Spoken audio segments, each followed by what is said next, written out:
vous maîtrisez l'histoire, vous allez comprendre que c'est des pays qui sont en transition. Ça peut prendre le temps que ça va prendre. Parce qu'ils ont connu de longs règnes au pouvoir. Ils sont en transition.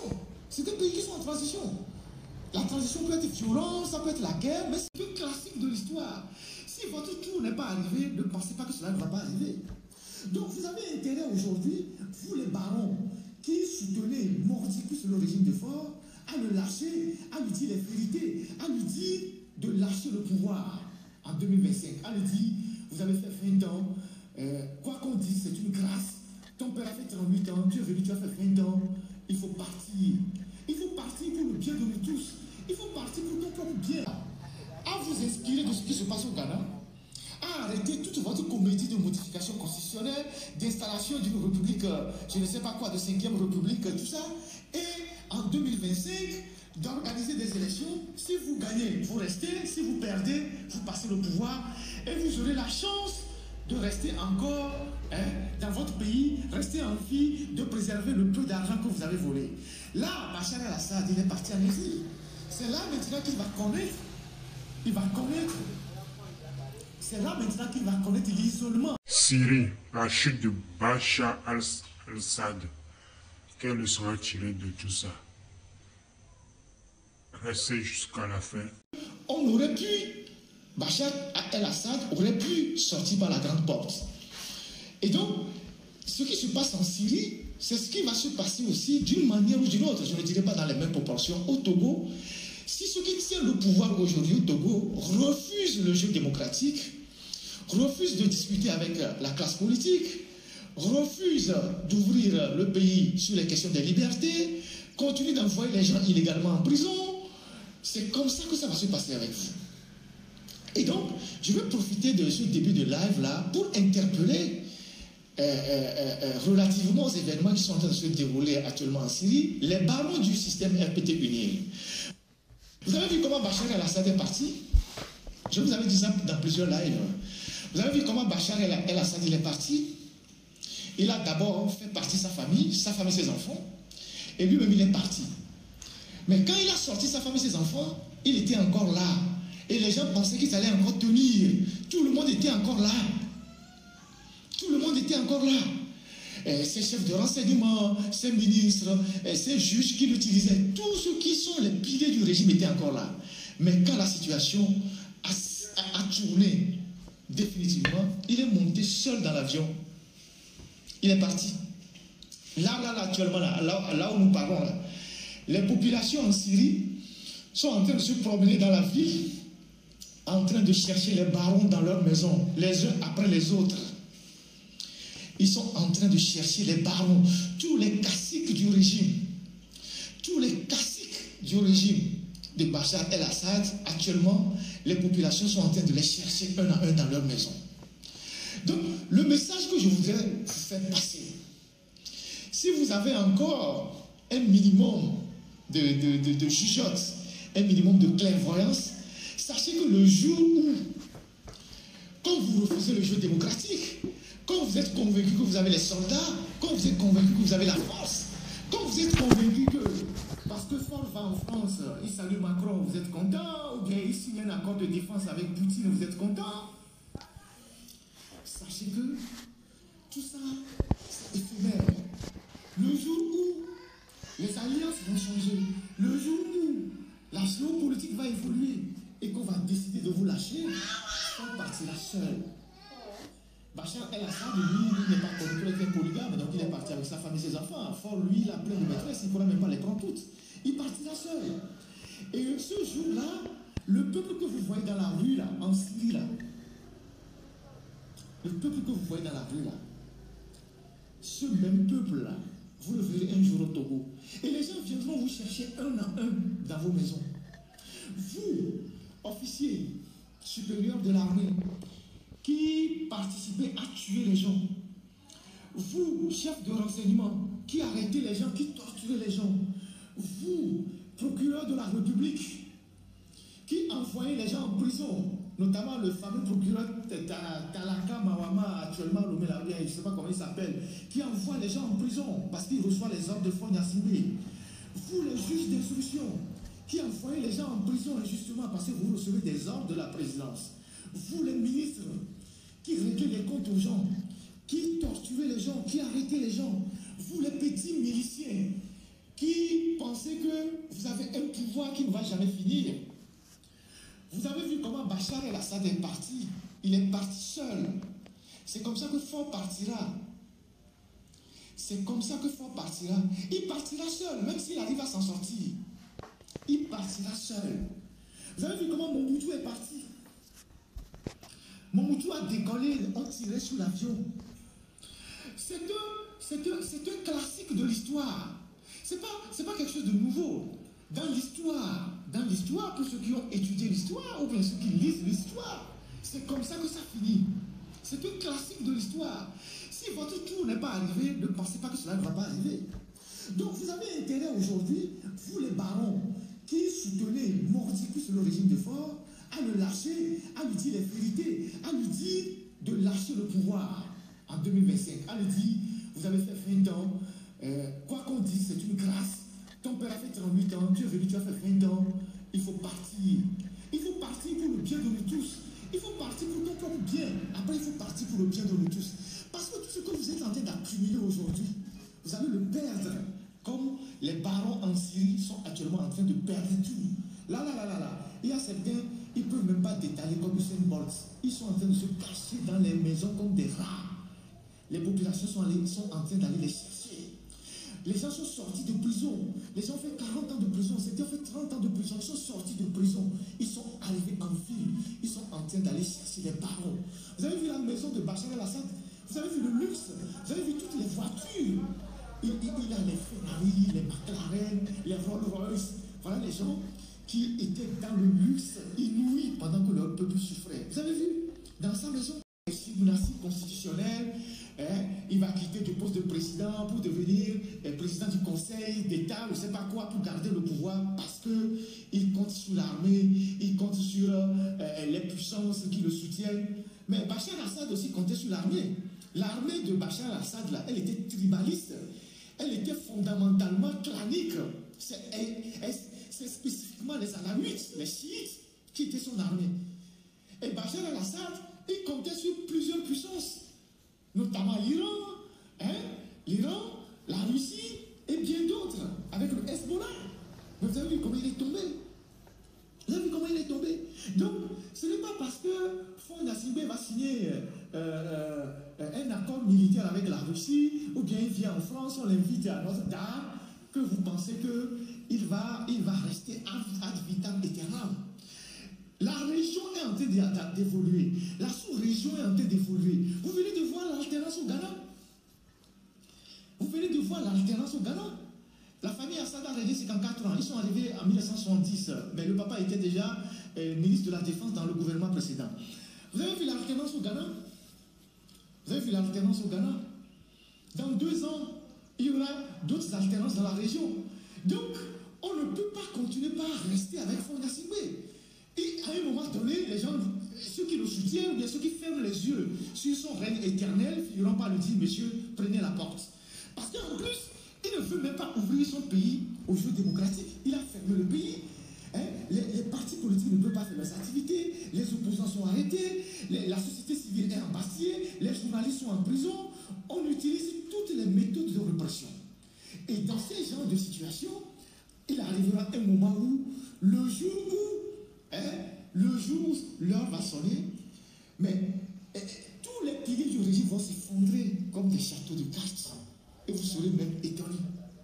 Donc vous les barons qui soutenez fort dans ces dérives, que vous soyez juge, que vous soyez militaire, officier de renseignement, agent de renseignement, ministre, chef de village, chef canton, je ne sais quoi, préfet, vous qui martyrisez les Togolais, un jour viendra comme ce qui vient de se passer en Syrie. Notez-le, ce n'est pas une prophétie, c'est factuel. C'est la marche normale de l'histoire, c'est la marche normale des peuples. Et l'histoire en regorge d'exemples. C'est pas un pasteur qui est ou un prêtre qui est sur je ne sais pas comment dire ça, qui est sur une paroisse et en train de prêcher. Non. C'est des faits historiques. C'est une règle de l'histoire. C'est une règle de l'histoire. Et donc, ça finira par arriver au Togo. Donc, vous avez intérêt d'être maintenant là, à vous inspirer de ce qui se passe au Ghana, à arrêter toute votre comédie de modification constitutionnelle, d'installation d'une république, je ne sais pas quoi, de 5e république, tout ça, et en 2025, d'organiser des élections. Si vous gagnez, vous restez. Si vous perdez, vous passez le pouvoir. Et vous aurez la chance de rester encore dans votre pays, rester en vie, de préserver le peu d'argent que vous avez volé. Là, Bachar el-Assad, il est parti en exil. C'est là maintenant qu'il va connaître. Il va connaître. C'est là maintenant qu'il va connaître l'isolement de l'exil. Plus personne ne va l'appeler au téléphone, plus personne ne va le contacter. Il va aller vivre en Russie, dans le froid là-bas avec sa famille. Ces mouvements dans le monde seront très réduits parce qu'il a recherché, il a tué les gens, il a massacré les gens. Donc, vous avez intérêt aujourd'hui à tirer les leçons de tout ce qui est en train de se passer là, dans ces pays-là, et à convaincre votre champion de quitter le pouvoir pendant qu'il est temps, à moins que vous soyez suffisamment des idiots et que vous décidez de mourir ensemble. C'est-à-dire que vous voulez aller à un suicide avec lui. C'est-à-dire, vous décidez de couler ensemble. Il est votre capitaine dans le bateau, il conduit très mal, il manœuvre mal, vous voyez. Mais vous ne voulez rien lui dire. Vous décidez de l'accompagner, donc vous décidez de couler comme le Titanic ensemble. C'est ça. Donc, moi, je vous envoie ce message-là. Vous tous qui participez à martyriser les Togolais, à enfoncer les Togolais dans la misère, à tuer les gens, à envoyer les gens en prison, comme les procureurs, les juges, les magistrats, les gens vous regardent. Les gens vous voient. Les gens iront vous chercher au moment venu. Au moment venu, celui qui vous donne les ordres et que vous exécutez aujourd'hui, il prendra son hélicoptère seul, avec peut-être une de ses femmes, comme Bachar el-Assad, et puis il va disparaître au ciel. Il va disparaître. Il prendra son hélicoptère seul. Encore s'il arrive à prendre son hélicoptère, où il va décoller seul. Vous avez vu comment les gens ont attaqué l'aéroport. Les gens ont pris le contrôle de tous les points stratégiques. Quand un peuple est à bout, c'est comme ça que ça va arriver. C'est comme ça que ça arrive. Quel que soit le temps que ça va prendre. Quel que soit le temps que ça va prendre. J'ai dit plusieurs fois dans mes émissions que le temps, comme le disent les Grecs ou les Romains, c'est le tombeau des rois et des princes. Ce que vous voyez aujourd'hui comme acquis, qui vous permet de garder le pouvoir, qui vous permet de parler avec arrogance aux Togolais, qui vous permet de menacer les gens, qui vous permet de refuser de faire les réformes, qui vous permet de refuser de faire des élections démocratiques, vous ne l'aurez pas demain. Et demain, ce serait trop tard pour vous. Donc, tirez les leçons de ce qui se passe en Syrie. Tirez les leçons de ce qui se passe en Syrie. Et prenez exemple de ce qui vient de se passer au Ghana. Et revenez à la raison pendant qu'il est encore temps. Sinon, les Togolais que vous voyez là, ils ont beau être un peuple pacifique. Mais le jour où ils décideront de prendre leurs responsabilités, toutes les maisons que vous êtes en train de construire, tous vos biens, les gens viendront vous visiter un à un. Donc, je voudrais commencer ce live par cette actualité syrienne et lancer aussi un appel à la classe politique, à ceux qui aspirent demain à gouverner notre pays. Nous devons avoir à l'idée à tout moment que les longs règnent, lorsque la sortie n'est pas bien négociée, finissent par le chaos. Les longs règnes finissent toujours par le chaos. On a vu en Haïti avec les Duvaliers, on a vu au Zaïre avec Mobutu, on a vu, je ne sais où, dans d'autres pays, où la sortie n'a pas été bien négociée et les pays ont basculé.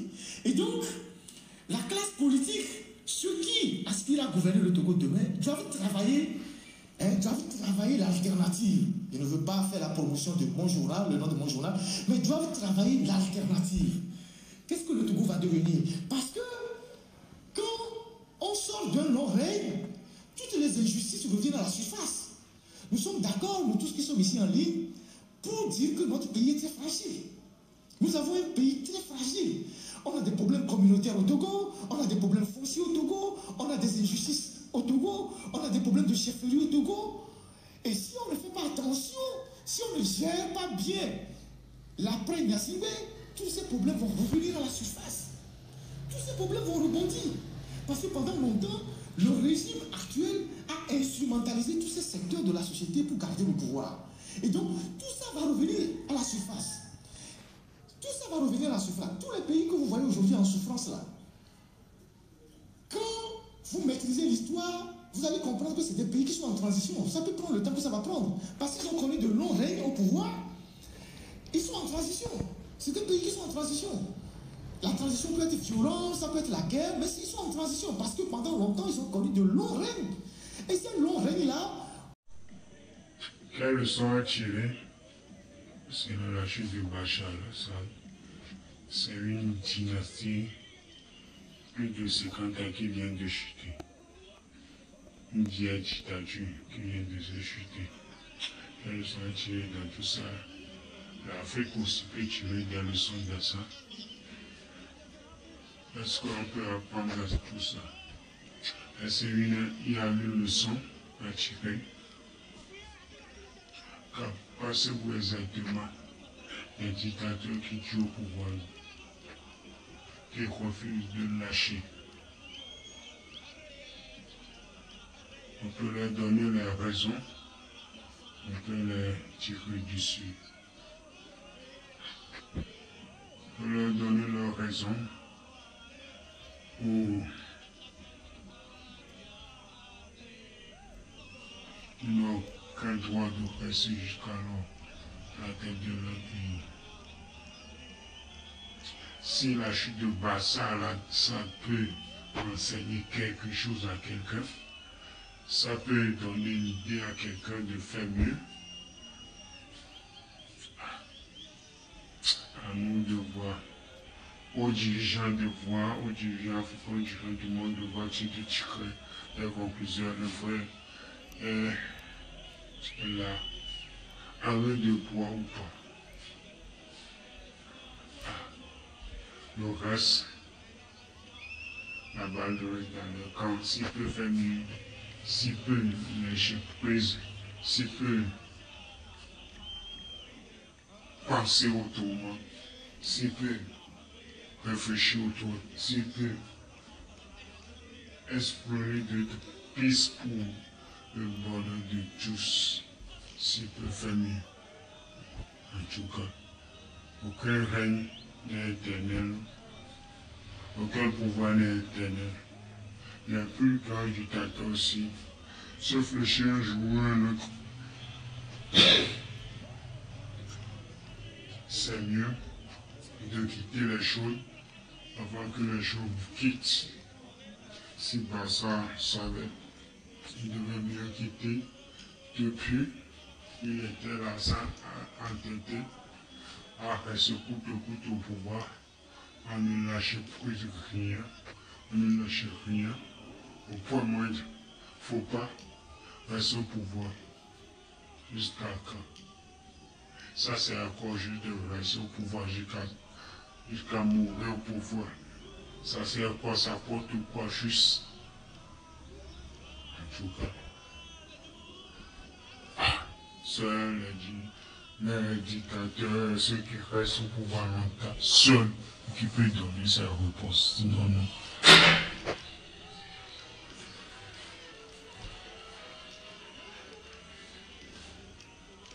Sinon,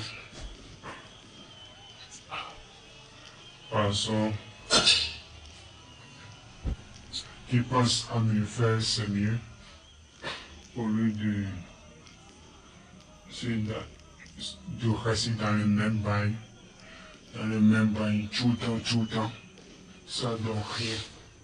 Le pire, certains ne pensent même pas à développer le pays. C'est le pire quoi. Au moins certains dictateurs font des choses, essaient de développer le pays, c'est de glorifier, de mettre le pays en avant pour permettre l'éclore de leur pays. Au moins certains le permettent. Mais d'autres s'en foutent complètement. Ils sortent du pays. Le pays se développe pas. C'est pas leur intérêt, c'est pas leur affaire. Mais ce qu'il a pour eux, c'est rester au pouvoir éternellement. Il est temps que ces comédies cessent pour que nous passions autrement, développer le monde, les choses autrement, passer à l'avenir, passer à la jeunesse, ça serait mieux que de penser à sa tête que de rester au pouvoir. C'est la mission de rester au pouvoir. Ça c'est encore juste d'être au pouvoir qu'à la fin de ces jours. C'est encore juste, ça ouvre la porte du paradis.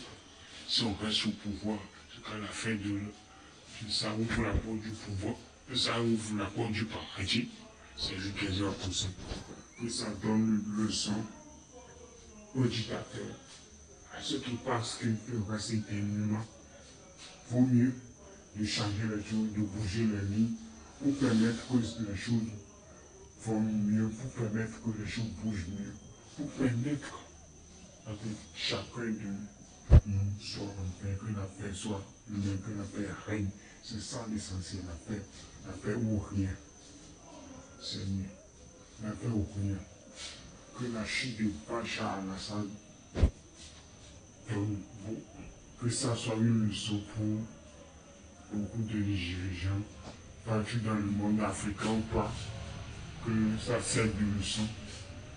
Tu fais mieux, de penser mieux, de bouger la ligne, au moins développer ton pays, si tu veux pas quitter, au moins ça, permettre aux gens de manger, parfois c'est bien nécessaire pour le bien-être.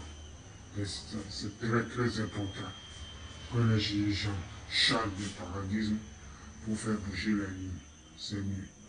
Que ceux qui pensent rester éternellement au pouvoir, qu'ils changent leurs idées pour permettre le bon fonctionnement des choses. Pourquoi ne pas permettre au pays de se projet d'autres systèmes que de rester avec un système que chacun pense à faire ce qui est mieux pour l'avancement de son pays, pense à ce qui fait mieux, pour l'avancement de sa communauté, pas ce qui est bon pour son pays. C'est tout ça l'essentiel. L'intérêt national doit passer avant l'intérêt personnel. Que les lignes bougent, que les choses changent. La chute de Bachar, ça doit être une leçon, beaucoup de leçons pour d'autres dirigeants. À plus, abonnez-vous. Merci à vous.